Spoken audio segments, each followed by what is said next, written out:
آسمان سے آئے دو ایسے فرشتے جو آج بھی بابل کے کنویں میں الٹے لٹکے ہوئے ہیں۔ یہ فرشتے زمین پر کیوں آئے تھے اور ان فرشتوں کو بابل کے کنویں میں کیوں لٹکایا گیا؟ اور ان فرشتوں نے ایسا کون سا گناہ کیا تھا جس کی وجہ سے یہ دونوں فرشتے قیامت تک اسی کنویں میں لٹکے رہیں گے؟ آج کی ویڈیو میں ہم ان دو فرشتوں ہاروت اور ماروت کی مکمل کہانی جانیں گے اور ستارہ بننے والی زہرہ عورت کون تھی اور اس کو کس وجہ سے زہرہ ستارے کی شکل میں تبدیل کر دیا گیا۔ قرآن پاک میں اس واقعہ کے بارے میں اللہ تعالیٰ کیا ارشاد فرماتا ہے؟ بنی اسرائیل کی روایات میں آتا ہے جب اللہ تعالیٰ نے انسان کو تخلیق فرمایا اور اس کو اپنی خلافت سے نوازا، وہی انسان جب زمین پر آیا تو اس کی نسل میں سے کچھ لوگ اللہ کی نافرمانیاں کرنے لگے، قتل و غارت اور فتنہ فساد پھیلنے لگا۔ تو ایک دن فرشتوں نے اللہ تعالیٰ کی بارگاہ میں عرض کیا، یا رب العالمین، انسان تو خون بہانے والا اور فساد پھیلانے والا ہے، اس کے باوجود بھی انسان کو خلیفہ بنا دیا گیا، جبکہ ہم ہر وقت تیری حمد و ثنا کرتے ہیں اور تیری نافرمانی نہیں کرتے، ہم تیری خلافت کے زیادہ لائق تھے۔ تو اللہ تعالیٰ نے فرشتوں کو کہا کہ انسان کو غصہ اور شہوت دی گئی ہے، اسی وجہ سے انسان زیادہ گناہ کرتا ہے۔ اگر یہی چیزیں اور صفات تمہارے اندر رکھ دی جائیں تو تم بھی اسی طرح برائی میں مبتلا ہو جاؤ گے اور میری نافرمانی کرنے لگو گے۔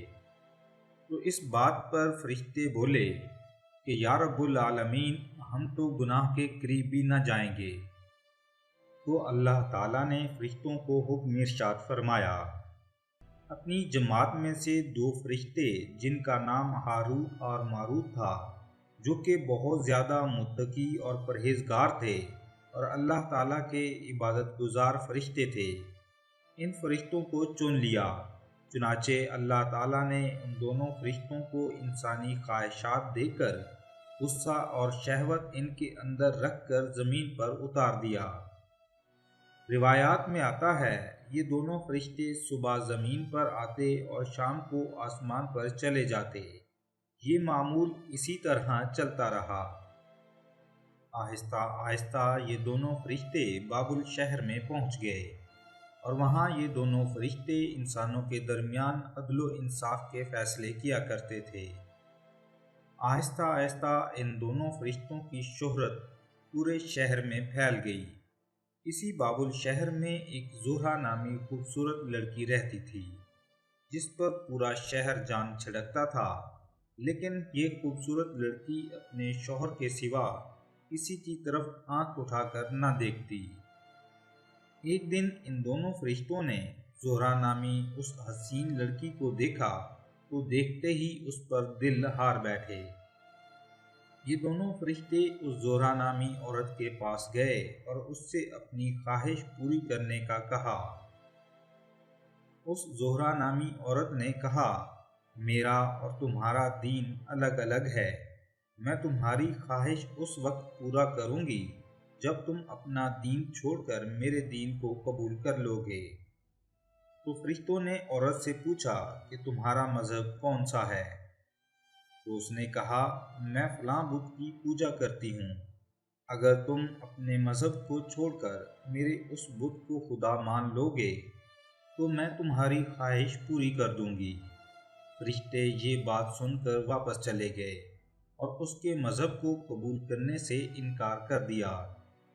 کچھ دن بعد ان دونوں فرشتوں کی ملاقات دوبارہ زہرہ نامی عورت سے ہوئی اور اس عورت کے حسن کو دیکھ کر ان سے رہا نہ گیا اور اس عورت سے کہنے لگے، ہم تمہارے ساتھ اپنی خواہش کو پورا کرنا چاہتے ہیں۔ زہرہ نے کہا، میں اس وقت تک تمہاری خواہش پوری نہ کروں گی جب تک تم ان 3 کاموں میں سے کوئی ایک کام نہ کر لو۔ زہرہ کی یہ بات سن کر فرشتوں نے پوچھا، وہ 3 کام کون سے ہیں؟ تو وہ عورت کہنے لگی، یا تو تم اپنے مذہب کو چھوڑ کر میرا مذہب اختیار کر لو اور بتوں کی پوجا شروع کر دو، یا پھر تم لوگ میرے شوہر کو قتل کرو، کیونکہ وہ بہت غیرت والا ہے۔ اگر اسے اس بات کا علم ہو گیا تو وہ مجھے قتل کر دے گا، یا پھر تم لوگ شراب پیو، اس کے بعد میں تمہاری خواہش پوری کروں گی۔ فرشتوں نے جب اس عورت کی یہ بات سنی تو خاموش ہو گئے اور کچھ دیر سوچنے لگے۔ پھر فرشتوں نے آپس میں مشورہ کیا کہ بتوں کی پوجا کرنا بہت بڑا گناہ ہے اور کسی انسان کو قتل کرنا بھی کبیرہ گناہ ہے، لیکن شراب پینا ان دونوں گناہوں کے مقابلے میں چھوٹا گناہ ہے۔ کیوں نہ ہم شراب پی لیں اور اس کے ساتھ اپنی خواہش پوری کر لیں۔ اس طرح یہ دونوں فرشتے شراب پی کر اس عورت کے ساتھ بدکاری کرنے پر راضی ہو گئے۔ چنانچہ یہ دونوں فرشتے اس عورت کے بتائے ہوئے وقت پر اس کے گھر پہنچ گئے۔ وہاں پہنچ کر انہوں نے خوب شراب پی اور شراب کے نشے میں دھت ہو گئے۔ اس وقت وہ عورت ان کے پاس آ کر بیٹھ گئی۔ جب ان فرشتوں نے اس عورت کی طرف ہاتھ بڑھانا چاہا تو اس عورت نے کہا، ٹھہرو، پہلے مجھے وہ کلمات سکھاؤ جس کو پڑھ کر تم آسمانوں کی طرف جاتے ہو، کیونکہ اس وقت ان دونوں فرشتوں پر شہوت طاری تھی۔ اس طرح ان دونوں فرشتوں نے اللہ کا اسم اعظم اس کو سکھایا۔ اس کے بعد ان دونوں نے اس عورت کے ساتھ بدکاری کی۔ اس بدکاری کے دوران اس عورت کا شوہر وہاں آ گیا۔ اس نے جب ان دونوں کو اپنی بیوی کے ساتھ دیکھا تو اس وقت ان دونوں نے اس کے شوہر کو قتل کر دیا۔ اس کے بعد ان دونوں نے اس عورت کے خدا یعنی بت کو بھی سجدہ کیا اور شرک میں مبتلا ہو گئے۔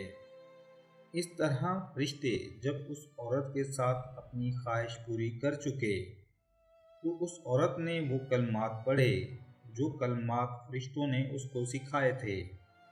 وہ کلمات پڑھتے ہی وہ عورت آسمانوں کی طرف چلی گئی اور اللہ تعالیٰ نے اسے زہرہ نامی ستارے میں تبدیل کر دیا۔ ان دونوں فرشتوں کو جب شراب کے نشے سے ہوش آیا تو ایک دوسرے سے کہنے لگے، یہ ہم نے کیا کر دیا؟ جب ان فرشتوں نے وہ کلمات پڑھ کر آسمان کی طرف جانا چاہا تو آسمان کی طرف نہ جا سکے۔ اس طرح یہ دونوں فرشتے شہوت کے ہاتھوں مجبور ہو کر اللہ تعالیٰ کی نافرمانی کر بیٹھے۔ اللہ تعالیٰ نے ان دونوں فرشتوں کو یہ اختیار دیا کہ یا تو دنیا میں اپنی سزا اختیار کر لیں یا پھر آخرت کی سزا کو اختیار کریں، چونکہ یہ فرشتے جانتے تھے کہ آخرت کا عذاب ہمیشہ کے لیے ہے اور وہ دنیا کے مقابلے میں بہت زیادہ دردناک ہے۔ اس لیے ان دونوں فرشتوں نے دنیا کے عذاب کو اختیار کیا، جس پر اللہ تعالیٰ نے ان دونوں فرشتوں کو بابل کے کنویں میں قید کر دیا۔ اسرائیلی روایات کے مطابق یہ واقعہ ایسے بیان کیا گیا ہے۔ قرآن پاک میں ہاروت اور ماروت کے واقعے کے بارے میں کیا ارشاد ہے اور اس میں کتنی حقیقت ہے، اور یہ فرشتے لوگوں کو جادو کیوں سکھایا کرتے تھے؟ قرآن پاک میں اللہ تعالیٰ ارشاد فرماتا ہے، سورہ بقرہ آیت نمبر 102، اور انہوں نے جس جادو کے خفیہ کلمات کی پیروی کی جس کو حضرت سلیمان علیہ السلام کے دور حکومت میں شیاطین پڑھا کرتے تھے، اور سلیمان علیہ السلام نے کوئی کفر نہیں کیا، البتہ شیاطین ہی کفر کیا کرتے تھے۔ وہ لوگوں کو جادو سکھاتے تھے اور انہوں نے اس جادو کی پیروی کی جو شہر بابل میں دو فرشتے ہاروت اور ماروت پر اتارا گیا تھا، اور وہ فرشتے اس وقت تک کسی کو کچھ نہ سکھاتے جب تک یہ نہ کہتے، ہم تو صرف آزمائش ہیں، تم کفر نہ کرو، اور وہ ان سے اس چیز کو سیکھتے جس کے ذریعے وہ مرد اور اس کی بیوی کے درمیان علیحدگی کرتے، اور اللہ کی اجازت کے بغیر وہ اس جادو سے کسی کو نقصان نہیں پہنچا سکتے تھے۔ اور وہ ان سے اس چیز کو سیکھتے جو ان کو نقصان پہنچائے اور ان کو نفع نہ دے۔ بے شک وہ خوب جانتے تھے کہ جس نے اس جادو کو خریدا اس کا آخرت میں کوئی حصہ نہیں، اور کیسی بری چیز ہے وہ جس کے بدلے میں انہوں نے اپنے آپ کو فروخت کر ڈالا۔ کاش یہ جان لیتے۔ اللہ تعالیٰ نے ان فرشتوں کو جادو سکھانے کے لیے اس لیے کہا کیونکہ اس دور میں بابل شہر میں اللہ کے نبی جب کوئی معجزہ دکھاتا تو وہ لوگ اللہ کے نبی کے معجزے کو دیکھ کر یہ کہتے یہ تو جادو ہے۔ معاذ اللہ، اس دور میں نبیوں کو بھی جادوگر کہا جاتا تھا۔ تو اللہ تعالیٰ نے اپنے دو فرشتوں کو زمین پر اتارا تاکہ وہ شہر بابل میں لوگوں کو جادو سکھائیں، تاکہ لوگوں کو پتہ چل سکے کہ جادو اور اللہ کے نبی کے معجزے میں کیا فرق ہے۔ اسی وجہ سے یہ دونوں فرشتے زمین پر آئے اور اللہ کے حکم سے جادو سکھاتے رہے۔ اس کے ساتھ ساتھ اللہ تعالیٰ نے اپنے ان دونوں فرشتوں کو یہ حکم بھی فرمایا تھا کہ جو بھی تم سے جادو سیکھنے کے لیے آئے تو پہلے اسے یہ بات بتا دینا کہ جادو ایک کفر ہے اور لوگ جادوگروں کی اتباع سے دور رہیں اور میرے نبی پر ایمان لے آئیں۔ اب بات کرتے ہیں کہ بنی اسرائیل کی روایات میں ہاروت اور ماروت کے بارے میں جو واقعہ بیان کیا گیا ہے اس میں کتنی سچائی ہے۔ کیا واقعی اللہ تعالیٰ کے فرشتے گناہ کر سکتے ہیں؟ کیا واقعی ہاروت اور ماروت نے زہرہ نامی عورت کے ساتھ زنا کیا تھا؟ اس کے بارے میں مفسرین فرماتے ہیں کہ اس کی ساری روایات بغیر کسی سند کے ہیں اور اس واقعہ میں کوئی حقیقت نہیں، کیونکہ اللہ کے فرشتے معصوم ہوتے ہیں اور وہ اللہ کی نافرمانی نہیں کرتے۔